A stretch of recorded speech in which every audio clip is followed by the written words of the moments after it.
What's happening, guys? So in this video I only just found this out. I watched the friendly already.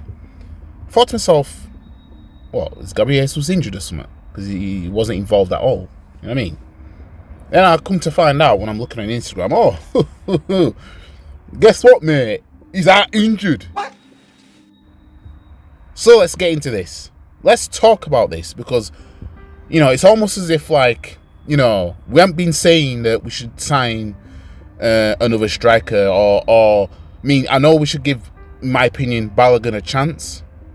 But, you know, we know Nketiah is not good enough, and even though he did score today, and yeah, it's like some have even been saying break the bank and go and try and get Harry Kane. Like, if we get that guy, you could say the league might be ours.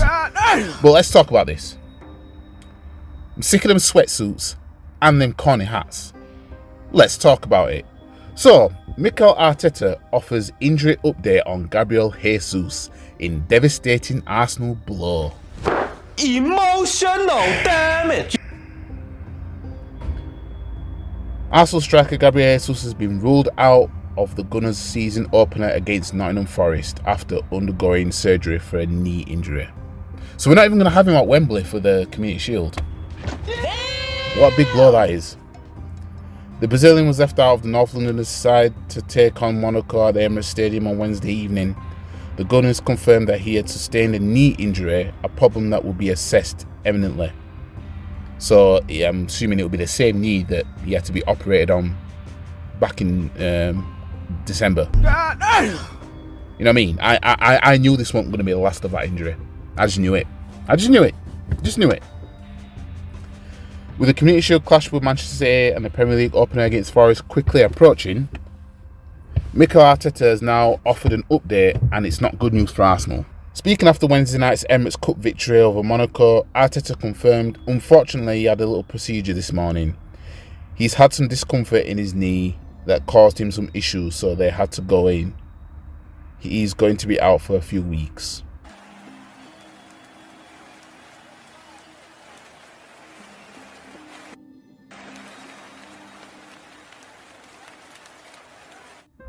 So, looking at the way Saliba's injury was dragged on and on and on and on, you know what I mean? Let's just say maybe we'll get Gabriel Jesus back as a Christmas present. Jesus' latest injury is just the latest in a long line of blows since he completed his move to North London from Manchester City last summer. He had missed 15 matches in total last season through another knee problem.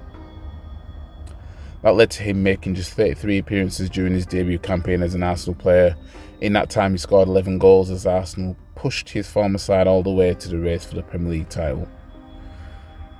Jesus' latest injury might give Arsenal food for thought over their front line heading into the new season. Eddie Nketiah replaced him during a 1-1 draw with Monaco and scored the equaliser as he guided home a corner. Well, let's see what Nketiah does in the Community Shield then. Against Man City. Let's see if he can keep that up. Arteta also has academy graduate Florian Balogun at his disposal following his return from loan spell with Reims. 20-year-old scored 22 goals in France last season and there's plenty of interest in his services, including from Inter Milan. The Italian Giants are interested in him as a replacement for Romelu Lukaku, who had previously returned to San Siro on loan. A deal does not look imminent, with Inter so far refusing to match Arsenal's reported £50 million asking price.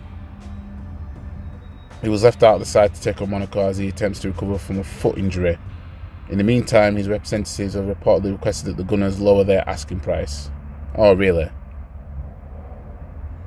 So, August 12th is when the Premier League kicks off. Right? That's all I'm going to read on that. The Premier League kicks off on the 12th of August, right? But obviously, 6 days prior, we start our season, right? And we've already got Gabriel Jesus out. So, wouldn't this be a good time to look at signing a striker? I mean, wouldn't this be a good time? Why not? Why not? I say just throw in a bid for Harry Kane. Okay, throw it in. Honestly, I would take Harry Kane in a fucking heartbeat. You know what I mean?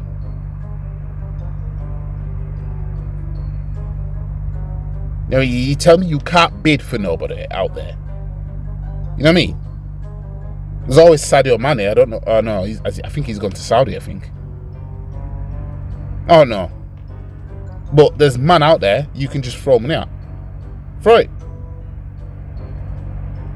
You know what I mean? Jesus is out. So we know now, we know what the deal is with Jesus for the rest of his Arsenal career. He's going to keep getting, the knee injury is going to keep coming back. He's going to be a Brazilian Diaby. Let's face it. He's going to be a Brazilian Diaby. He won't be able to stay fit now. It's fucked. You know what I mean? So if we go into the season and we haven't bought a striker in the meantime, who is going to be carrying us up front until he comes back? Now, you can say, oh, well, we was out last season, we did well. We need to do better. We're up against Man City. This is the thing. Am I the only person who understands what we're up against? Because this is my complaint last season. I said last season in one of my videos, or in several of my videos, right? When people were thinking that Arsenal were going to win the league before 2023 came round, I said, man, don't know what we're up against. I told man, you do not know what we're up against. If you thought Arsenal were going to win the league last season, you have no idea who we're up against, and they literally showed it. Man City literally showed exactly what I was talking about. You're gonna have, if you're gonna win the league against Man City, it's either they're gonna have to be down bad like 2020 when Liverpool ran away with it, right? You're gonna have to be down bad, or you're gonna have to damn near go invincible. You're gonna have to be spotless. You're gonna have to be spotless. I mean, look at Arsenal last season. The time we spent top of the table. If only we'd have kept that up. You know what I mean? And the thing is, we were in the one of the best positions that you could be in because we didn't even need to beat Man City. We could have afforded to lose twice to them if we'd have just beaten Forest away, Brighton at home, Everton away. If we'd have won those games, because we were sticking it on Man City in terms of, you know, we won our game and then they dropped points. And then there was games where they dropped points and then we went and still won. So we were sticking it on them. You know what I mean? But like I said, man don't know what we're up against. And if Arsenal do not do anything with the striker now, they don't look at Man City as a big of a threat as what they are. They don't. If you think you can rely on Eddie Nketiah, we only got 4 goals when Jesus was out for 15 games last season. Oh no, not 15 games, or whatever it was. You know what I mean? I'm all for giving Balogun a chance, but not under the... Well, I'd throw him in games. But we still need a striker that we know can get 20 plus goals. We're not sure Balogun can do that. You never know, he could. I know he got 22 in France.